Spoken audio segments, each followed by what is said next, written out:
Bendito sea el Dios de Abraham, de Isaac y de Jacob, el Dios y Padre de nuestro Señor Jesucristo. Bienvenido a su programa Preparaciones para Vida Eterna y espero que usted se encuentre bien, que esté en salud, que esté en paz en este momento de su vida, donde quiera que usted se encuentre. Hoy vamos a concluir el capítulo 18 del primer libro de Samuel. En el video anterior estuvimos hablando de cómo David se comportaba tan prudentemente que aún le causaba temor al rey de Israel. Saúl le tenía miedo a David por la manera en que David se conducía en todos sus asuntos. Vimos cómo Jonatán y David hicieron un pacto de tan grande que era el amor entre ellos dos, un amor de hermanos. Había una conexión espiritual y Jonatán le dio a David su armadura, su espada, su ropa. Era como un signo de que le estaba dando el derecho al trono de su padre. Y todos sabemos que ya David había sido escogido para ser el rey de Israel, habiendo el Señor desechado a Saúl para siempre. Y vimos también cómo Saúl quiso matar a David 2 veces al tirarle una lanza. Saúl quería ver a David clavado en la pared porque ya Saúl le tenía odio, envidia, celos, resentimiento a David, por cuanto las mujeres de Israel de todas las ciudades le dieron más alabanza a David. Por esa razón ya Saúl le tiene odio y no miraba con buen ojo a David. Así que Saúl estaba cayendo cada día más en tinieblas, cada día más las tinieblas se están apoderando de Saúl. Y eso es lo que sucede cuando el Señor desecha a una persona por su desobediencia y le cierra las puertas del cielo. Hoy nosotros vamos a concluir y vamos a mirar cómo Saúl todavía sigue con ese intento maléfico de matar a David. Saúl todavía quiere ver a David muerto y no va a descansar hasta que logre ese objetivo. Pero él no lo logra. Pero sin embargo trabaja con tanta fuerza, con tanto entusiasmo para ver a David muerto. Tan grande era su odio por David que Saúl usa aún sus propias hijas para tratar de causarle la muerte a David. ¿Y qué sucede ahora? Saúl viene y le dice a David que le va a dar a su hija mayor, Megab, con tal de que David le sea un hombre valiente y pelee las batallas de Jehová. Eso es lo que le dice a Saúl. Pero en realidad, detrás de ese deseo, Saúl lo que quiere es limpiar su mano, que no se vea que fue él que mató a David, sino más bien que se vea que David murió en guerra peleando en contra de los filisteos. En pocas palabras, Saúl quiere enviar a David a morir en manos de los filisteos en el campamento. Pero David inocentemente le dice a Saúl, ¿quién soy yo? ¿Y qué es mi vida y la casa de mi padre en Israel para yo ser el yerno del rey de Israel? David quedó asombrado con esta oferta de Saúl, porque David, aparte de que era un hombre valiente, era humilde.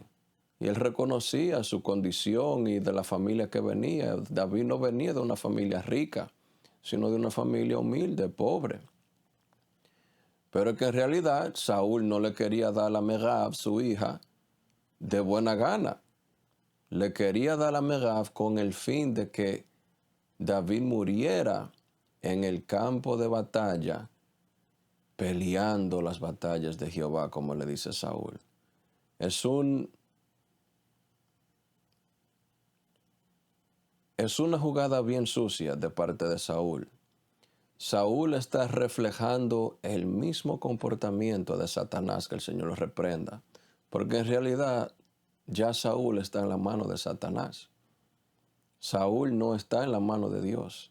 Saúl no tiene protección de Dios. Y Saúl está haciendo la voluntad de su padre, que es el mismo diablo. Que el Señor lo reprenda. Pues David va a la guerra, él es victorioso, y las escrituras nos dicen que cuando llegó el tiempo de que Saúl le diera a Merab a David como esposa, se la dio a otro hombre llamado Adriel Amejolatí.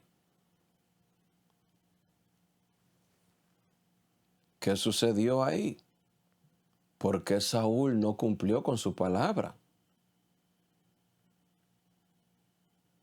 ¿En qué le falló David? David cumplió, David fue y peleó las batallas de Jehová y fue victorioso.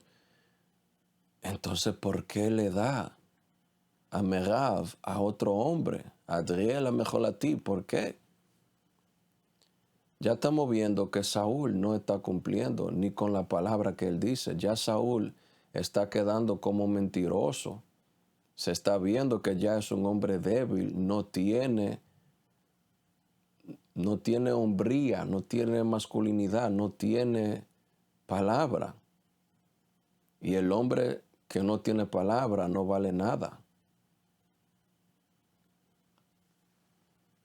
Pero está bien, David no se molestó, David no reaccionó de una manera negativa, David mantuvo su postura, David se siguió comportando piadosamente, David siguió comportándose con sabiduría, con prudencia, con santidad, con justicia, con rectitud, porque Jehová estaba con él. Las escrituras luego nos dicen que Mijal, la otra hija de Saúl, estaba enamorada de David. Amaba a David, le gustaba a David, ella estaba enamorada de ese hombre rubio, valiente, hermoso, con quien Jehová estaba. Y se lo dicen a Saúl, eso llega a oídos de Saúl, que Mijal está enamorada de David. Y Saúl en su malicia vuelve a hacer la misma jugada sucia que hizo al principio con Merab. Le dice a David otra vez, por segunda vez, tú vas a ser mi yerno. Solamente tráeme 100 prepucios de los filisteos y tendrás a Mijal por tu esposa. A David eso le pareció muy bueno porque David era un hombre de guerra. David posiblemente no tenía los dones o la plata y el oro para comprar la esposa como era costumbre en esos países orientales donde el hombre tenía que comprar a la esposa con regalos, oro, plata, etc. Pero si Saúl no quería eso, sino que Saúl solamente quiere 100 prepucios filisteos, para David eso no es ningún problema porque David es un hombre de guerra. Pero volvemos a ver que Saúl lo que quiere es que David sea matado en el campamento de batalla, que David caiga por mano de los filisteos, para que se vea que fue una muerte de guerra, que David murió tratando de proteger a Israel de los enemigos, cuando en realidad eso es exactamente lo que Saúl quiere. Pero cuando el Señor está con uno, ninguna arma forjada contra nosotros prosperará. El hecho es que David va con sus hombres de guerra y mata a 200 filisteos y le trae los prepucios a Saúl. Y ahora a Saúl no le queda de otra que darle a Mijal, su hija, por esposa a David. Y David y Mijal se casan y Saúl, ¿qué sucede? Saúl empieza otra vez a tenerle más temor a David. Saúl empieza a tenerle más miedo a David, porque él está viendo que Jehová está con él y que ahora Mijal, su hija, lo ama, Jonatán, su hijo, lo ama, todo Israel y Judá aman a David, Dios en el cielo ama a David, y el único que no quiere a David, que no ama a David, sino que lo odia y lo quiere ver muerto, es Saúl. ¿Por qué? ¿Por qué razón Saúl odia a David de tal manera? Y las escrituras nos dicen que Saúl se convirtió en el enemigo de David por el resto de los días. O sea que de ahí en adelante Saúl se convirtió en el enemigo de David hasta el día en que Saúl murió. Y usted sabe por qué razón Saúl se convirtió en el enemigo de David todos los días. Solamente porque las mujeres de Judá y de Israel le dieron más alabanza a David que a Saúl. Por esa razón, ya se convirtió en el enemigo número uno de David. Y David no le hizo nada. David no hizo absolutamente nada malo para que Saúl lo odiara de esa manera. David era inocente en todo esto.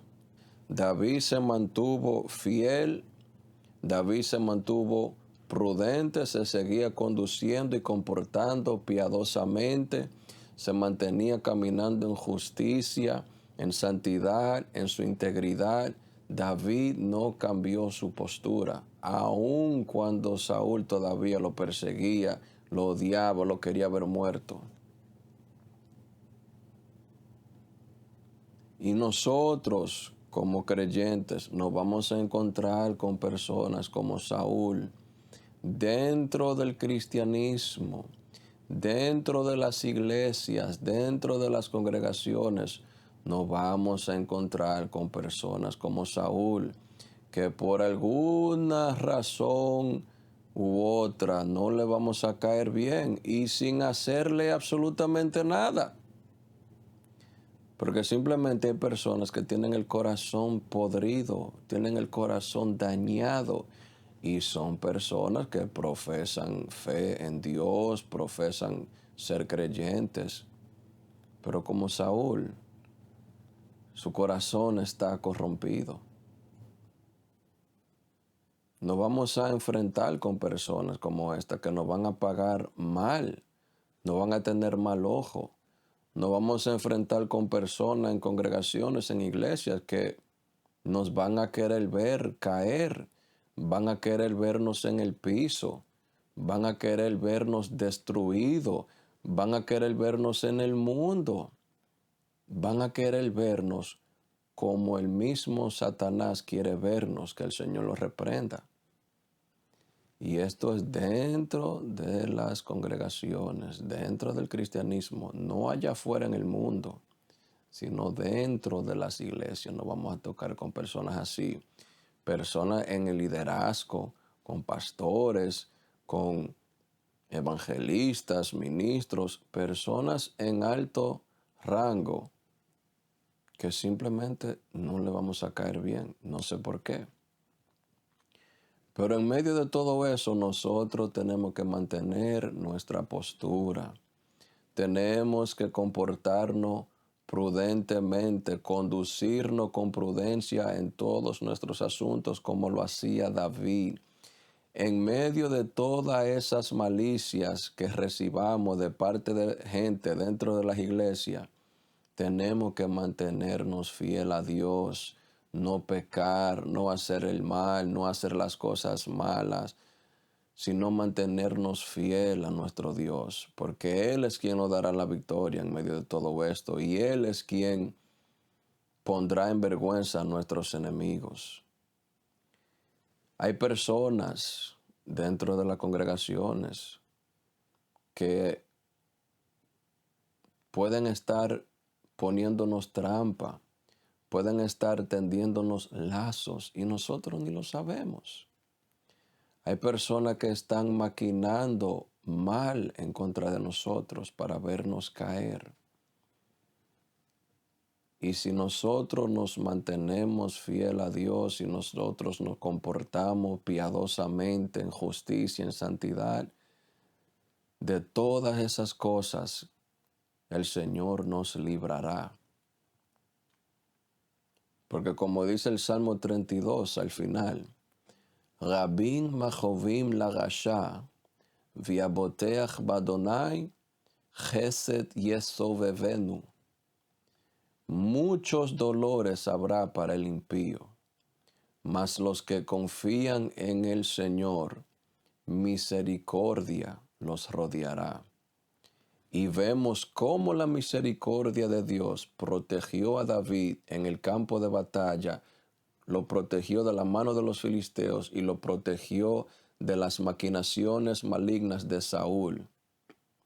Y asimismo, nosotros, los que confiamos en el Señor, que caminamos en fe, que cumplimos sus mandamientos y que queremos hacer su voluntad, la misericordia de Dios nos rodeará y el Señor no permitirá que ningún mal nos toque.